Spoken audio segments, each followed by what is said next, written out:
Hello, and welcome to Creative Copy. My name is Matt Lackey, and this is episode 0, the first one ever, not even a real episode yet. This is a show dedicated to content creators of all kinds. I'm a video production type person. I've been doing this for over 12 years now, and I've mostly been doing one-man band type of gigs. I work full-time for the St. Baldrick's Foundation, and you'll also find my work on Pulse Percussion. This show in no way represents those organizations at all. These are my opinions and solely my opinions alone. The show is going to cover a lot of post-production type stuff, mainly. We'll go over some news, we'll go over release notes, and then we'll always have a tutorial as well. But you can't get to post-production unless you actually do some of the production work. So we'll also be going over production tips, hardware tips, things like that. Here's the goal.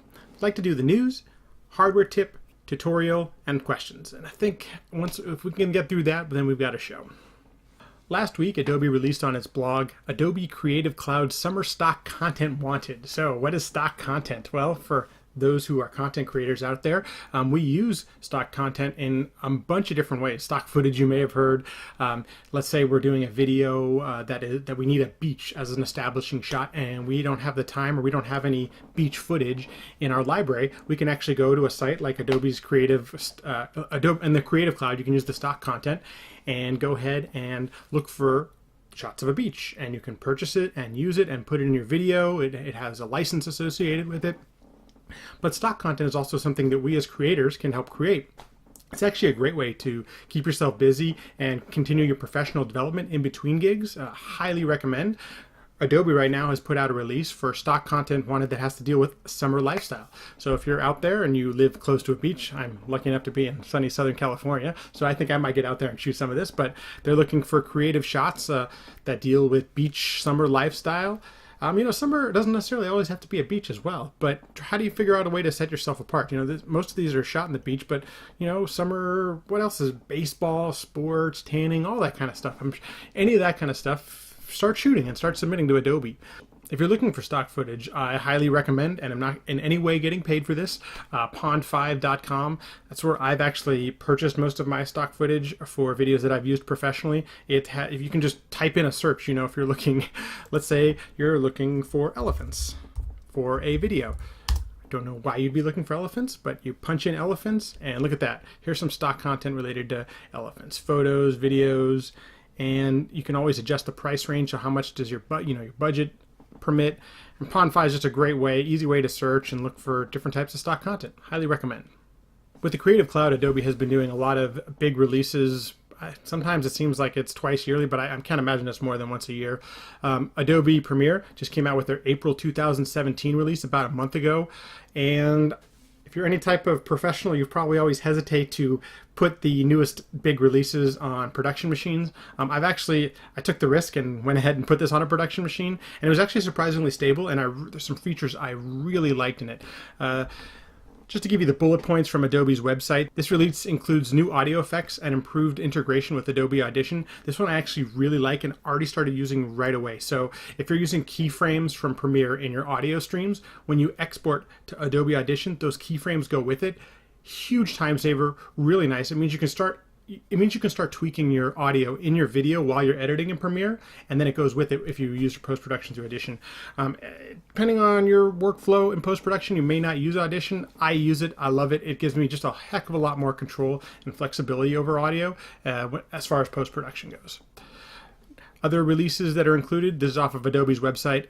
Ambisonic audio output for VR-enabled platforms such as YouTube and Facebook. If you're getting into the VR thing, I just started dabbling in this, so I'm not the most familiar with it, but I look forward to anything that others might have about that. Support for Apple MacBook Pro Touch Bar, that's not really surprising, and the Microsoft Surface Dial. New formats are always added in releases. There's always new codecs being developed, new releases being done. Enhanced support for team projects and dynamically. Just started using this at my day job. I will report back. It's very cool. So if you work in teams, the team support for the latest versions of Creative Cloud has gotten a lot better, and I actually look forward to giving this a try because we haven't done a whole lot of it. And there's improved support for Apple Metal and video preview of stock footage within the libraries panel and much more. So once again, if you're using the stock content, right there in the release. There was a patch issue just about a week ago that kind of catches a nasty bug where the cache was being automatically deleted after 90 days, regardless if you told it to or not. I would highly recommend, if you have installed the April 2017 version, to go ahead and do the patch. If you're running the Creative Cloud, more than likely you've already installed this. However, if you're a person also who relies on cache, don't want to have to lose a couple hours of work as far as resetting the cache and restoring your save files, highly recommend installing that patch if you have the April 2017 version. So the hardware tip for this week, the A-clamp. I feel stupid that I haven't used this until now. I literally just started using these things about 6 months ago. These are $1 at Home Depot. $1, Home Depot, incredibly powerful clamp. You can clamp it on anything and this thing will just stay wherever you want. I have been using it on tables and chairs and shelves in small places. My day job, I do a lot of interviews with doctors in offices, medical offices and hospitals. And when you're in a patient room, you know, it's like this big. You're like this close to your subject, whoever you're doing the interview for. And these things are lifesavers. You can clamp these things on anything. If you have a light stand or a C-stand, it clamps on just about anything. So you can add you can add some additional features to your light stand. Also have a very nice function. Once again, Home Depot, $1. They have a 1/4 hole. So if you can just, I found these little screws. These are 1/4 screws that I got on Amazon. I got a bunch of them for like $5. Pop this guy in here.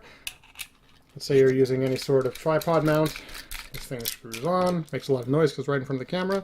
And look at that. Now you've got a clamp that you can put a light. I mean, oh man, I'm in my life. You can pop a light on this guy. You can pop a camera, a microphone, tons you can do with these things. I could go on and on and on, but this has been a lifesaver. And for somebody who's been doing this for over 12 years, kind of embarrassed that I didn't know about this until now. So if you have if you're getting into production, if you're a one-man shop, like quite often a lot of us video producers are, go to Home Depot, invest $5 in 5 of these things, and just throw them in your bag. They are coming so much. They are so helpful, and they come in a lot of different uses. Today's tutorial is going to be on export settings out of Premiere Pro. This can also be applied to Adobe's Media Encoder, which is the exact same menu and window as if you were exporting it from Premiere Pro. So as you can see here, I've got a completed video I've already loaded into the exporter, and this is a video I did for Pulse Percussion that's already on. There's a couple questions you want to ask yourself when you're exporting, and that's, what are you publishing to?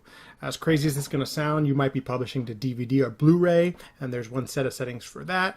You might be exporting to YouTube, you might be exporting to Facebook, you might also be exporting to Instagram nowadays. There's all these different places you can publish to, and every platform has their best practice settings. I actually have mine tweaked a little bit different than what Adobe recommends for YouTube. You'll have to, you may want to tweak with what works best for you, but these are some settings I've found some really good luck with. A lot of my videos have interviews in them and also action, and it's a drumline type of thing, and they're moving around, and there's a lot of, there is movement and action, so this actually works quite well. It's not, I don't do a lot of cinematic type videos, so you may want to use a different set of settings if you're cutting trailers or something like that, but this is a good place to start. So if you boot up your export settings here, there's a bunch of different options you have, and you're right now on this left side that you're seeing on the monitor window. This is the output from the video. This is what your video currently looks like. This is the subject. This is Ian. I interviewed him for this video, and that really doesn't matter. This is just your preview timeline. You actually can adjust if you want to just export a certain amount of time from your video. Primarily when I use Premiere, I'm exporting the whole thing, so you can just leave it on entire clip. But you can make a custom range if you'd like down here underneath. So if we move over here to the export settings, for YouTube you want to export in H.264. H.265 is a newer standard that is gaining acceptance. I haven't played with it too much. I'm hoping to do a video on it later because I'd like to learn a lot more about it myself. There are many different encoders you can use when exporting video. For YouTube right now, H.264 is the recommended setting. Now, Adobe has a built-in match source high bit rate. That's not bad, but we can do better. A lot of times, yes, bandwidth is a concern when we're uploading to YouTube. Depending on where you live, you might have a bandwidth cap, but as a professional, we want the best quality, the best version of our work to make it to YouTube. So there's a better compromise for the size and the type of the quality of video that we're exporting. If you go right underneath the output name, this is self-explanatory. You can save it where you're going to save it. I already have a name. This is Inside Post Percussion 2017, the uninvited. This is the final version that I exported. Obviously, I want to do video and audio, and then you get a summary of what the settings are that are currently selected for export. As we scroll down here, we have a bunch of different options. You actually can add effects on export, depending on if you want to.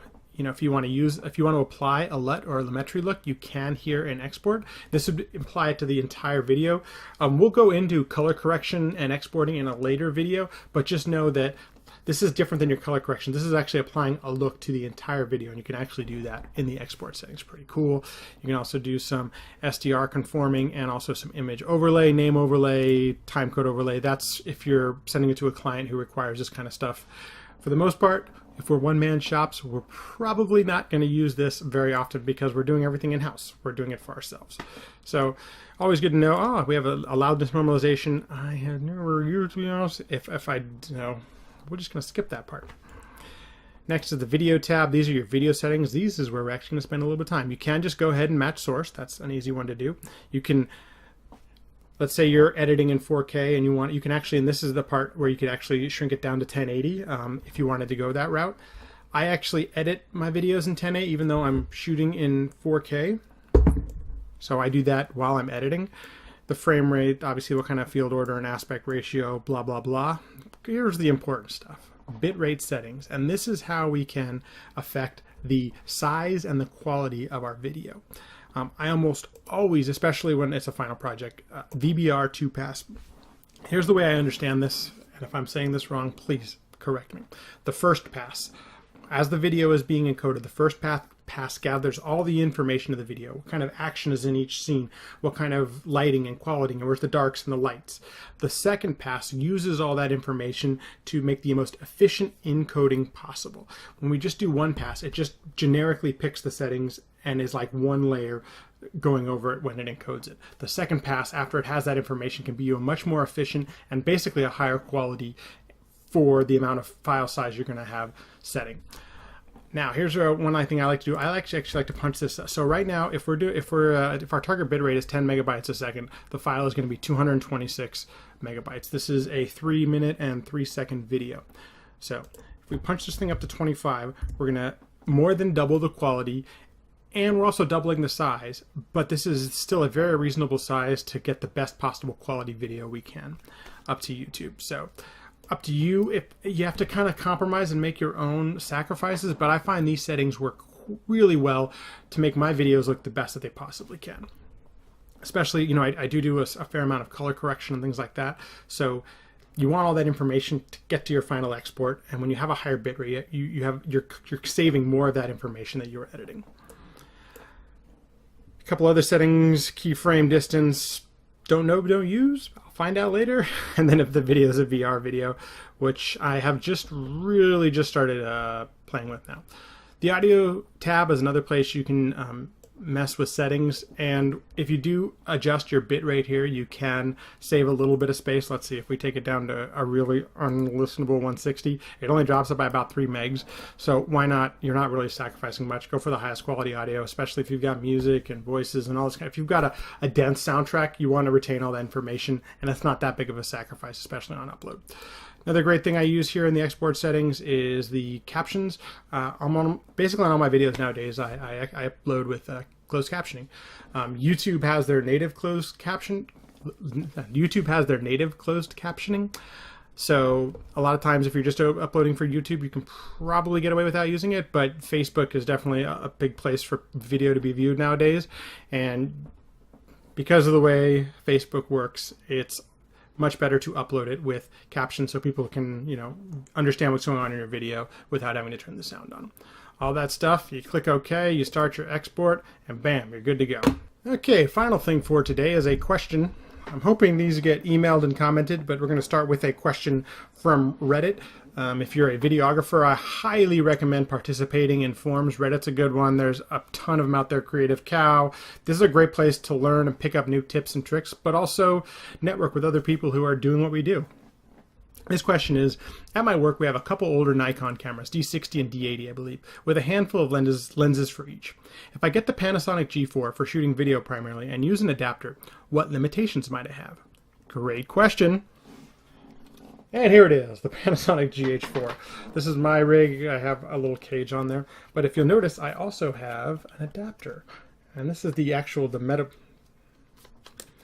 You'll notice that this is the Metabone Speed Booster, and this is one type of adapter. Besides adding a whole stop to your lens, the Speed Booster also has electronics. I don't know if you can see that good. So when you use a lens, you can actually, with this adapter, with one that actually has a connection to your camera, you can use autofocus.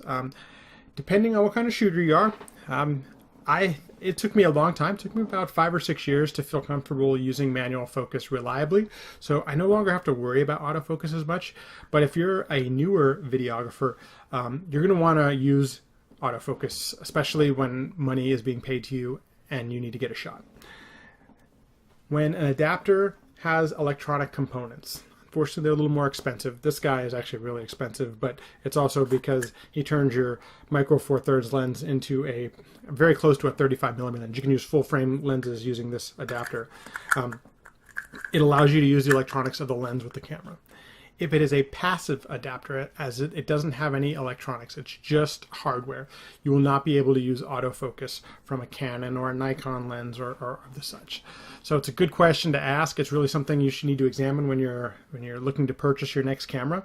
The GH5 just came out, this is thanks for the GH5 coming out. This guy is really, you can find these things on eBay for less than $1,000 brand new, and with the Metabone Speed Booster adapter, which is unfortunately $700, you've really got a fantastic rig in $1,700 worth of camera, sometimes less. I actually found mine for $800 on eBay, plus the $700 speed booster, so for $1,500, I got a really kick-ass rig, and it works great.